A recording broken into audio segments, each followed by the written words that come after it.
Mexico City, a teeming metropolis of intensity and innovation. And at its heart, a museum with secrets dark and strange. A grisly offering to the sun, an ancient extreme sport,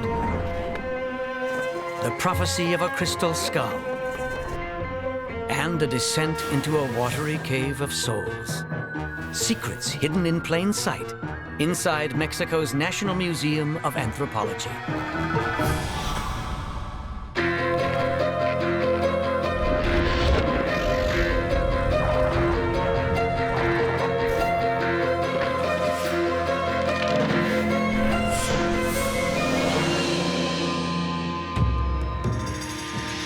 These ancient pyramids are made in Mexico, remnants of cultures both powerful and strange. And today, Mexico City's National Museum of Anthropology is full of what they left behind.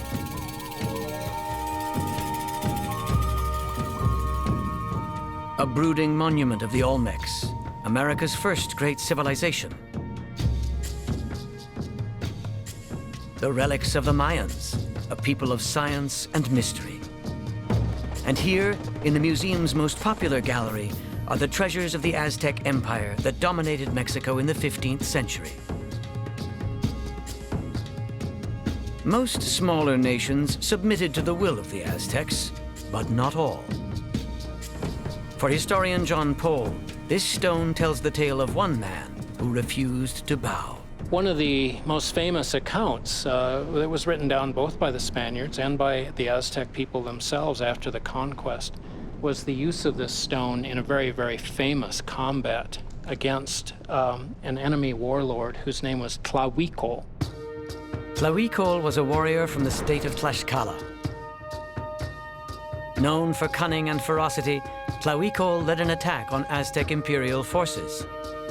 But though the conflict was savage, few men died on either side.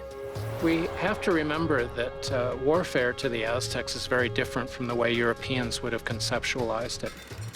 Europeans were interested in conquest on the battlefield and in killing as much of the enemy as they possibly can in order to declare a victory. Aztec armies actually went to war in order to capture enemy soldiers and then bring them back to ritually sacrifice them. Important captives were sacrificed on this stone before the Temple of War, which can still be seen in the center of Mexico City. They are not simply thrown over the stone and have their hearts cut out. They actually engage in a form of ritual combat. An enemy prisoner would be tied to the stone in front of a pumped-up crowd. To enhance the spectacle, he was given a wooden sword decorated with feathers. Then he was set upon by elite Aztec warriors armed with battle swords. The basic idea was to actually bring to life the drama of the battlefield in all of its bloody glory. After the captive was slain, his heart was cut out and offered to the sun god.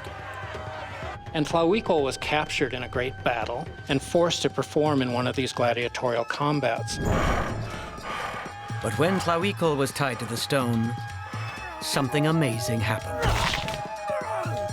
He fought and killed no less than 20 warriors. Our museum's secret is, how did he do it? John believes part of the answer is in the nature of the Aztec sword. So we begin our investigation here, in a sierra outside of Mexico City. These hills were mined by Aztec sword makers. They weren't looking for iron, but for volcanic glass called obsidian. Obsidian shards are sharper than a finely honed blade of steel. There are no surviving Aztec swords, so we asked archaeologist historian Alejandro Pastrana to make one. On a piece of solid encino wood, he insets obsidian shards. To hold them in place, he uses traditional Aztec glue. Es una mezcla de copal y cera. Calentándose se hace chicloso y se cristaliza. Alejandro has taken care to make the new sword according to the Aztecs' precise specifications. All the elements should combine to produce a sword of similar power.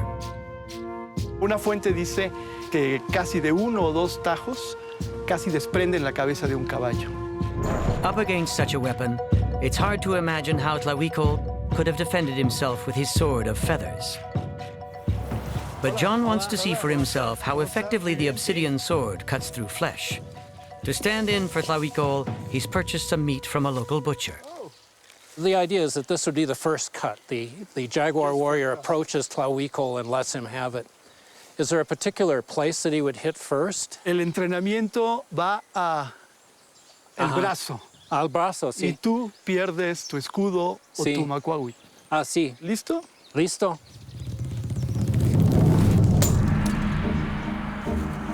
Whoa, man, look at that. Okay. That is incredible. The blades came off. blades? But not only that, but they stay in the flesh. So, man, what painful, right? I mean, La víctima pierde mucha sangre porque Sí. tiene fragmentos clavados adentro. A few missing shards might not eliminate the sword's power, but as a second blow is struck, it loses the rest of them. This is not what Alejandro or John expected, and it reveals something new about swordplay in the Aztec world. Ahora puedo visualizar la pelea gladiatorial porque yo pensaba en algo como espadas y muchos golpes. Y no, son uno o dos golpes. Son golpes definitivos. O pierdes tus navajas o cortas al enemigo. Tlahuicol could actually use solid wood even without the blades to absorb the impact and defend himself and actually disarm the enemy. It's something, right, that we'd really see out of a movie like Gladiator. We could imagine almost Tlahuicol as a Tlaxcalan Russell Crowe, right? Fighting for his life, and yet also standing up for his state. Tlaxcala es lo primero. So the secret of defeating 20 Aztec warriors comes down to the fragility of the Aztec sword and the tenacity of a man named Tlahuicol. Eventually, the Aztec emperor ordered the carnage to stop. He put an end to the fight, and he offered Tlahuicol actually a position as a commander in the Aztec army. And Tlahuicol turned it down and said, I would rather be sacrificed in honor of my own nation, the Tlaxcalteca. So in a sense, he sacrifices himself.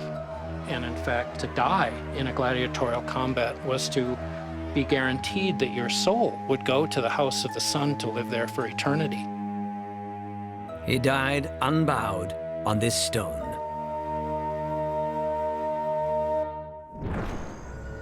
Up next, the secret of the sinking city.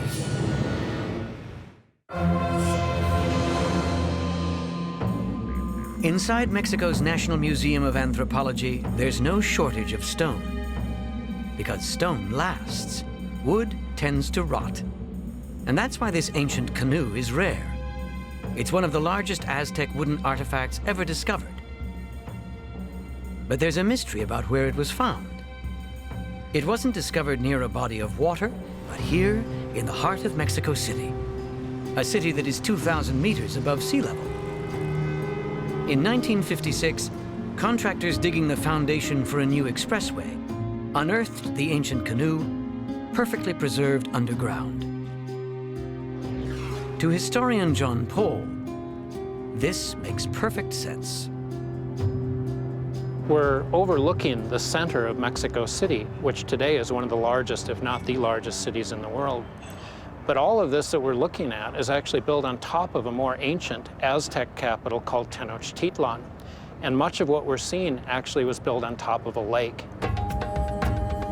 500 years ago, Mexico City looked like this. So it's not a mysterious place to find a canoe after all. But how do you turn a lake that can float a canoe into a modern city? That is our museum's secret.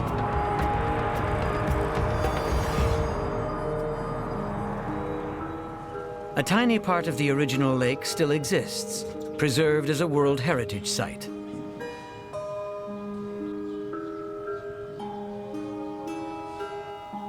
You're looking at an Aztec environment virtually as it would have appeared 500 years ago. Today, this man paddles a canoe that looks much like the one in the museum. He's a farmer.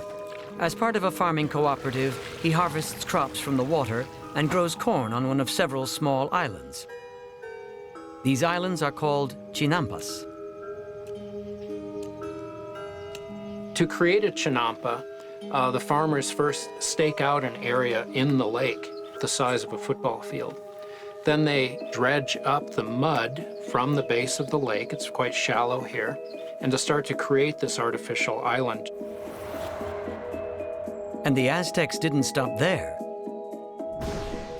As they built more chinampas, they also built islands for habitation. Instead of connecting them with streets and bridges, they opted for canals. Canals were used in such a way that with the canoes, they could bring in tons of goods on a daily basis for sale in the marketplaces, so that the canoes were the lifeline for how the entire city functioned. They had causeways that connected the city directly to the western end of the lake. They built an aqueduct and brought in fresh water on a daily basis. The composition of the city was really ingenious. As the population grew, the Aztecs created more chinampas to keep the extra people fed. It really allowed them to create a type of city that was part agricultural and part urban environment. We would be very lucky to have the centralized administration to come up with something as ingenious as this today. It seems that the Aztecs discovered the secret of turning a lake into a city, and not just any city, but a sustainable one. Then, the secret was forgotten. When the Spaniards first arrived here in 1519, they looked down into the valley, into the basin of Mexico, and saw this fantastic city of over 250,000 people sitting in the middle of this lake, Lake Texcoco. And many asked the commander, Cortez, whether this wasn't a dream. The conquerors were so impressed that they drew this map and then changed everything. They drained the lake to create real estate for cathedrals and imperial administration. The canals became streets, and the growing fields became building sites. Their idea of progress was the basis of the vibrant metropolis we know today. But because the Spanish did it their way, modern Mexico City has a problem that plagues engineers like Ephraim Shelley. Mexico City is sinking much faster than Venice, at least 40 times faster. An example of the effects of the sinking is here. The level of the plaza and the level of the road used to be the same 300 years ago, more or less. You can see that the church is leaning towards one side, it's inclined, it's crooked. There's many crooked things in Mexico City, including churches. The city is sinking because of a process that began when the Spanish conquerors drained the lake. It was a bad mistake because it meant in the long term that the lake system was destroyed. It was gradually depleted. This process continues today as deep wells take water from the old lake bed. Why are we doing that? Because we need that water for drinking, for domestic consumption. 2/3 of it come from the wells installed underneath. As the water is extracted, the soft subsoil compresses and the city sinks, faster every day. There's measures that can be taken, of course. Let's not drink water then. We could probably drink tequila, for example, but that's not feasible. Ephraim doesn't believe that the problem can be solved by relearning the secrets of the Aztecs either. The Aztecs had the answer to sustaining a city in the middle of a lake. Mind you, it was a very small city as compared to our standards. Now we have a huge urban development in the former lake bed, and there's no way we can revert that. What is the future? We will probably sink into oblivion. No, I'm not sure what will happen. But we have a bleak situation in front of us. And if seen in that light, this canoe is not just a rare wooden artifact. It's a reminder that it's best to learn the ancient secrets before it's too late. Next on Museum Secrets, sacrificial victims in a watery grave.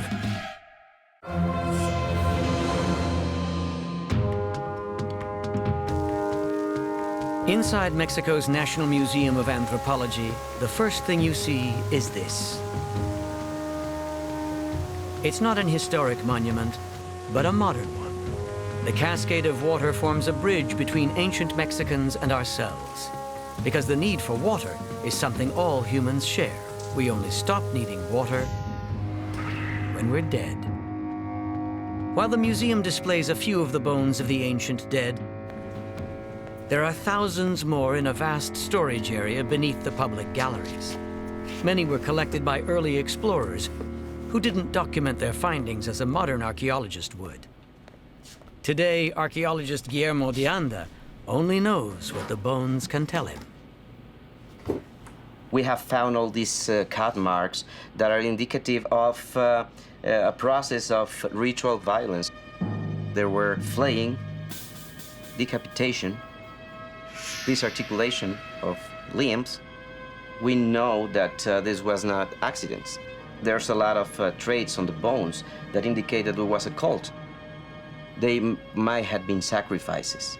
These bones were discovered in the south of Mexico, near the ancient city of Chichen Itza, in freshwater sinkholes called cenotes. More than 1,000 years ago, the Mayans built the city of Chichen Itza beside this large cenote. But why did human bones end up here? According to the Spanish invaders who conquered Mexico, during times of drought, Mayan priests would perform human sacrifices at the edge of the cenote.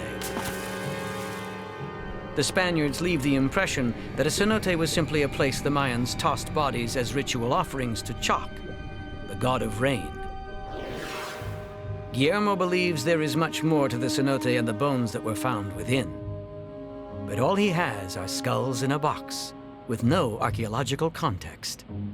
And as we say in archaeology, the information of the context is sometimes much more important than the bones or the artifacts themselves.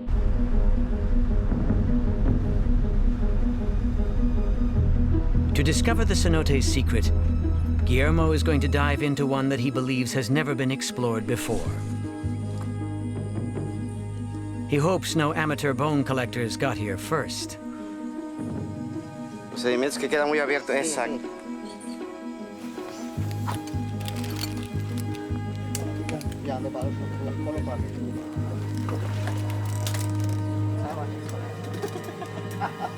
The water level in a cenote rises and falls with the changing water table. Currently, it's more than 10 meters down. So far, there's no evidence that anyone else has been here, except for the bats.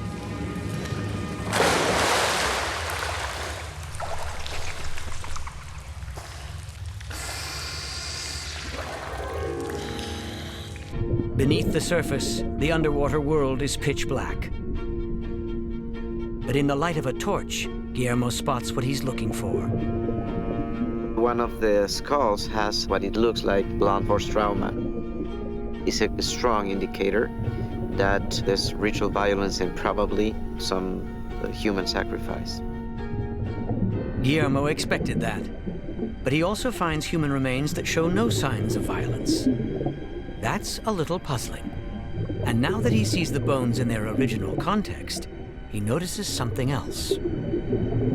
So what is very interesting is how this material got there.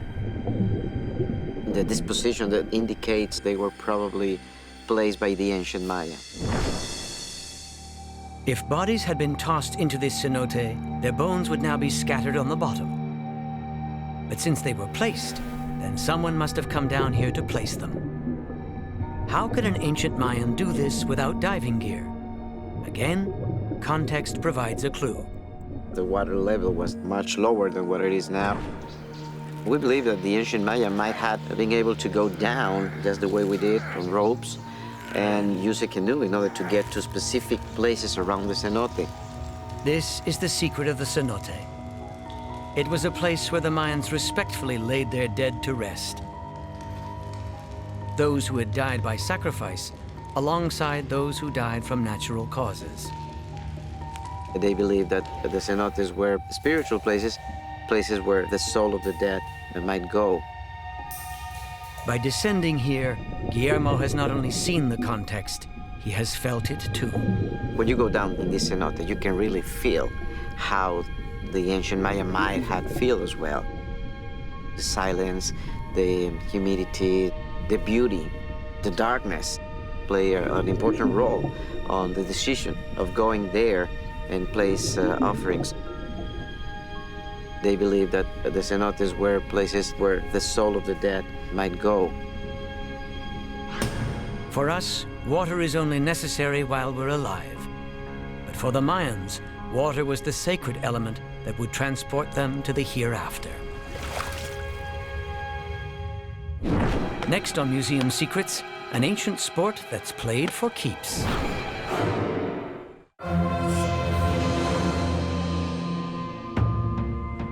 Inside the National Museum of Anthropology is an ancient Mayan artifact that will be of special interest to every sports fan.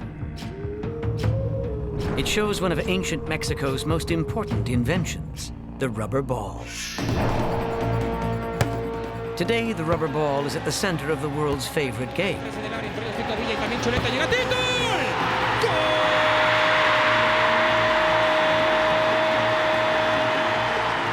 You might think that a Mayan would be surprised to see their game enthralling thousands of screaming fans, but you'd be wrong. At Chichen Itza, there is the largest ball court in Mesoamerica that resembles the Yankee Stadium of the Mayas or the Wembley Stadium. Historian Manuel Aguilar is an expert in the Mayan ball game. Let's go back to, let's say, 700 or 800 AD and try to feel the ambiance of this ball court. What we will see would be two teams facing each other in each side of the court with knee pads, loincloth, it's a protector for the waist, and they wear penachos, the headdresses. Wearing padding that would be familiar to modern athletes, the Mayans played a game called poctapoc. Players weren't allowed to contact the ball with hands or feet, but only with their hips. This alone might qualify poctapoc as an extreme sport. But one thing about poctapoc makes our extreme sports look like tiddlywinks. Where today's stadiums display advertising, some ancient stadiums advertised a deadly post-game ritual. One of the players is decapitating a player, and with this hand is holding the head, and with the other is holding the knife. Losers didn't just hang their heads in shame, they lost them. This frieze shows how the severed heads were displayed. This was a platform where they placed the heads of the sacrificed people in the ball court. It is always attached to the ball court. It is like a set that comes together. And a few of the heads may have ended up somewhere else. Some scholars have proposed the idea that probably they played with actual skulls. That is really difficult to prove because we don't have any archaeological evidence up to this day. Did the Mayans really put skulls inside their rubber balls? Manuel hopes to put this museum's secret to a practical test.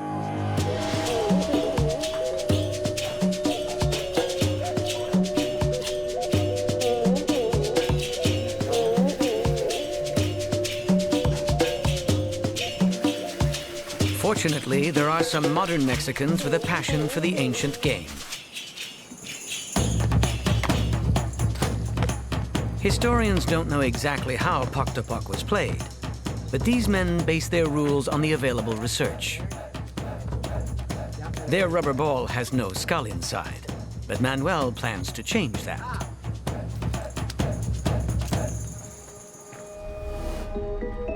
For starters, he needs to recreate Mayan rubber technology with the help of poctapoc enthusiast Roberto Rochin. And this is the latex. It comes straight from the trees. It's collected in several states of Mexico. It will melt. Left to dry on its own, latex becomes brittle with no bounce at all. But something magical happens when latex is combined with the sap of certain native plants.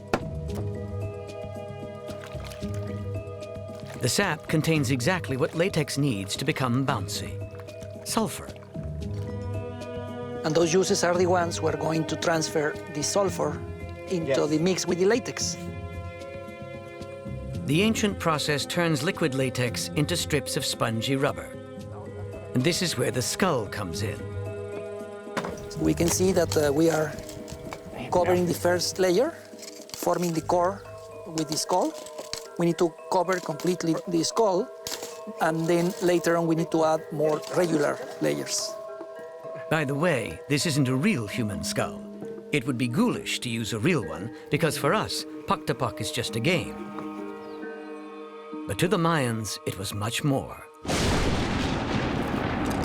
One of the Mayan creation myths, the Popol Vuh, takes place on a ball court, where twin heroes are forced to lead a game against the lords of the underworld. The ball game is the arena for the fight between life and death. The Dark Lords of the underworld cheat by releasing a bat that decapitates one of the twin heroes. The lords then play ball with his head. The twins' brother outwits the Dark Lords, managing to reattach his brother's head. In doing so, he brings him back to life.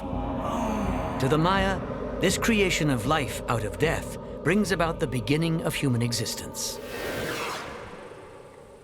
We have been 13 hours, Roberto? So long. Yeah, about 13, 14 hours in this process. That's it, finished. Manuel's ready to put his creation to the test. Muchachos, ¿qué tal? Hola. Hola, ¿cómo están? Hola. Oigan, miren, soy un historiador y he estado haciendo experimentos con una pelota para ver cómo hacían los mayas sus pelotas, el método que usaban, ¿no? Entonces quería ver si me hacían favor de probarla. A ver. Se ve bien. Vamos a calarla, ¿no? Pues vamos a ver qué pasa con ella. Órale, vamos a ver. The ball is the right size to pass through the stone hoop, but how will it perform in a game?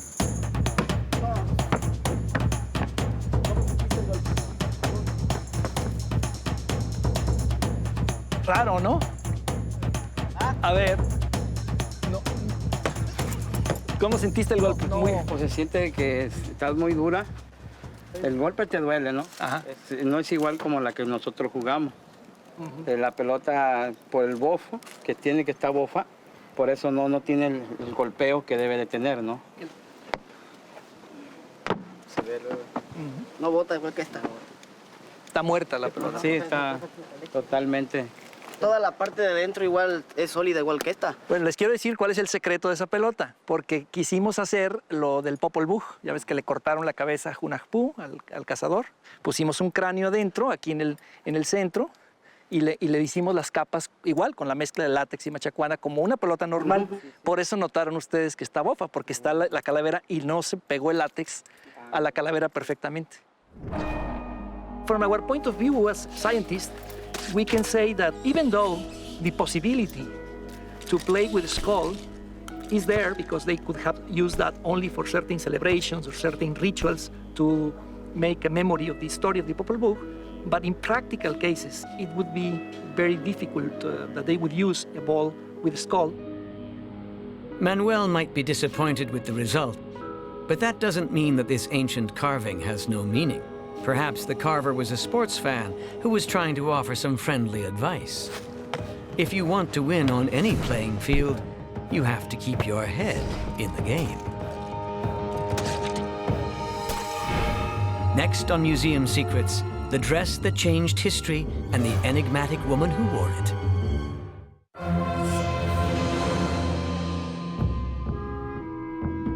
Inside the National Museum of Anthropology, a glorious past is written in stone. These treasures are known as pre-Columbian, as in pre-Christopher Columbus.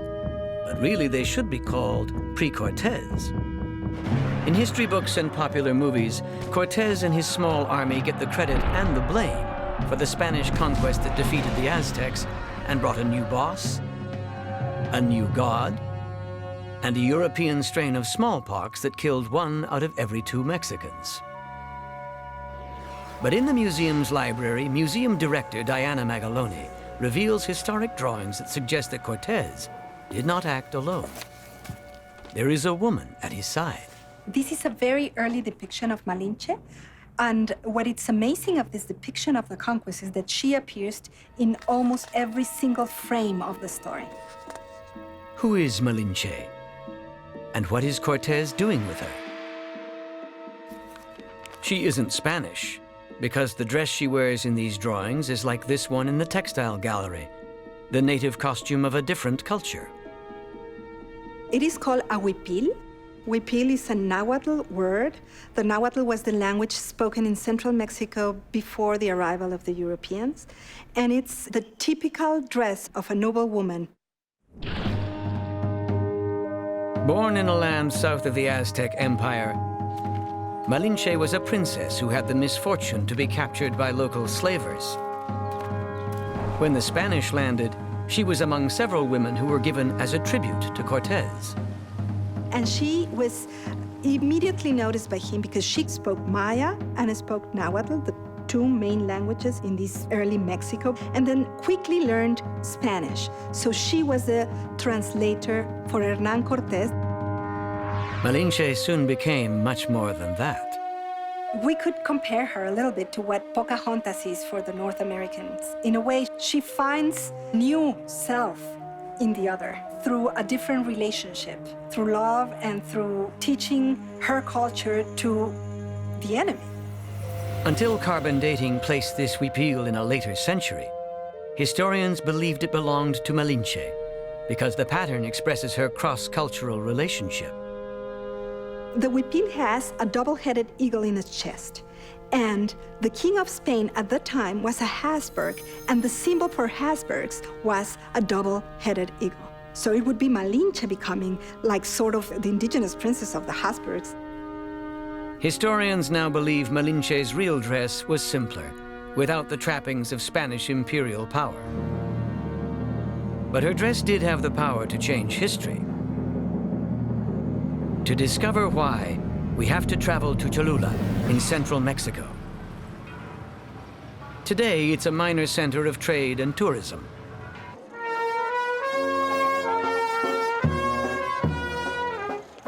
But when Cortés stopped here on his way to the capital of the Aztec Empire, it had strategic importance. When Cortés arrived in 1519, Cholula was probably the second largest city in central Mexico. So it was a city with a population of close to 50,000 people. There were people that came here from all over Mesoamerica.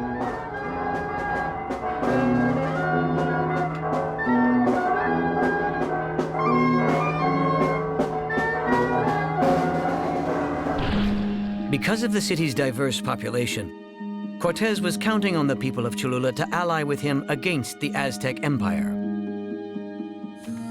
But then an elderly woman approached Malinche to warn her of a secret plot to ambush Cortés and his troops.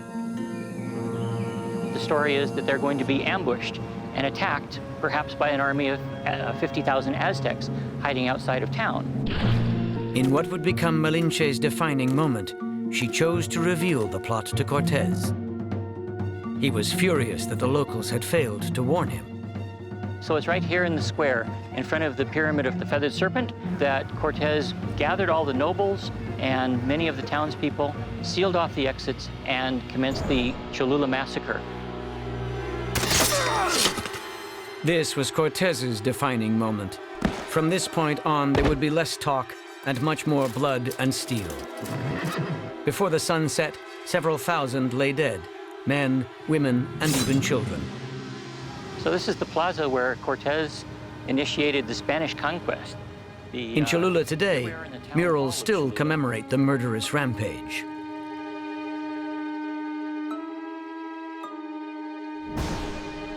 And many would say Malinche had blood on her hands. In the 20th century, Malinche was related to traitor. And for instance, when a Mexican likes better foreign people than themselves, it's called malinchismo. The concept of Malinche turning against her people is a gross simplification of what the complex mosaic of culture was at the time. The Aztecs were one, but Malinche was not a member of the Aztec culture. In fact, she was a princess of a completely different ethnic group? Traitor or independent-minded princess, we have yet to reveal how Malinche's dress changed history, or why someone decided to tell her about the anti-Spanish plot. There's a lot of debate over why the old noblewoman would have approached Malinche to warn her about the attack. I believe that one of the important clues has to do with the dress that Malinche was wearing. Then, as now, some townsfolk wore native costumes that look much like Malinche's. The costumes were very important elements of cultural identity. It's quite possible that the old woman and Malinche were wearing virtually identical huipiles, indicating that they were of the same community. And so the old woman recognized her as a kinswoman, and because of that, feels compelled to warn her about the possible attack. The Cholula massacre and all the events that followed now seem written in stone, but in this case, history hangs by a thread. In almost every image of Malinche, she is depicted wearing a different dress. What if Malinche hadn't been wearing her distinctive dress that day? She might have passed by the old woman unnoticed. And if she had, an Aztec ambush may have ended the Spanish conquest before it began. Up next, the secret of the crystal skull.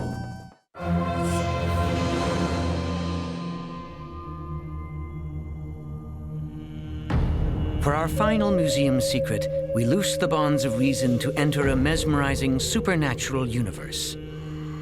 This is a story of the spirit realm and of the tools that true believers use to reach it.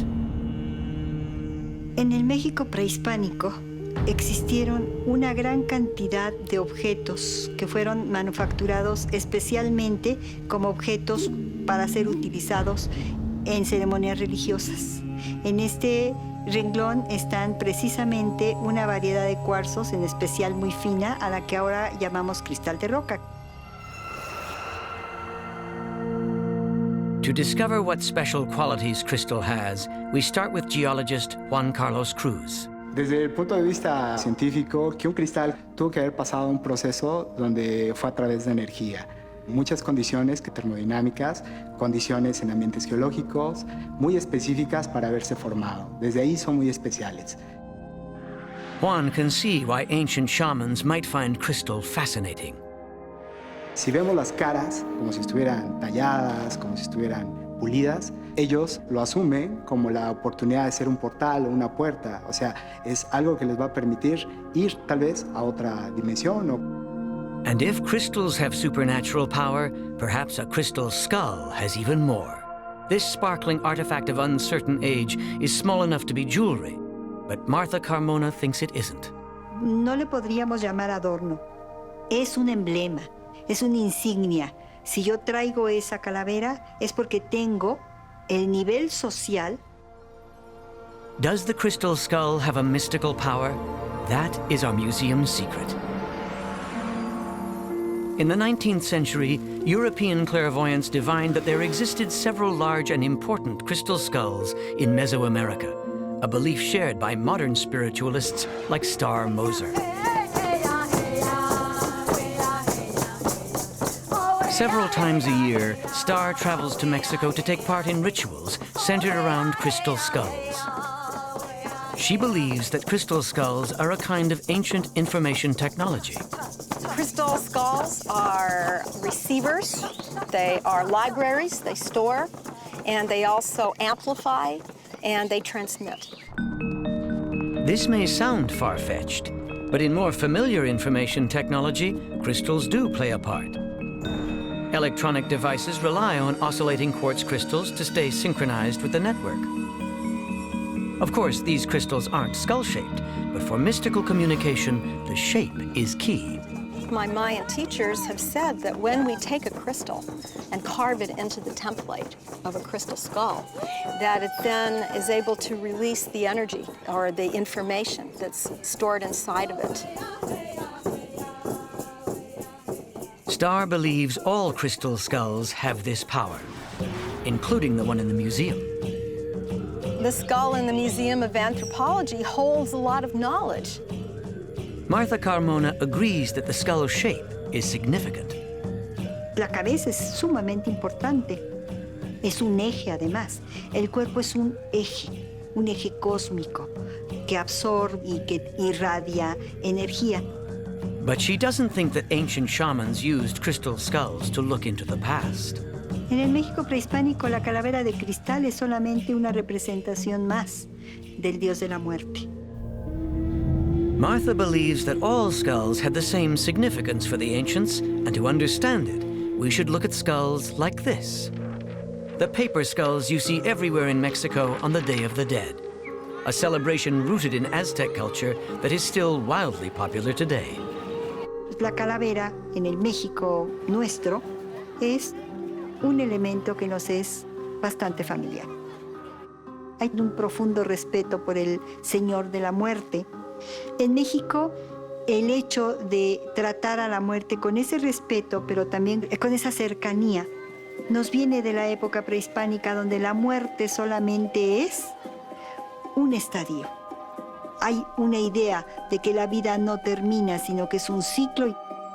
So whether or not a crystal skull can store information about the past, it has the power to convey an age-old secret that explains why ancient Mexicans faced sacrifice without fear and modern Mexicans laugh on the Day of the Dead.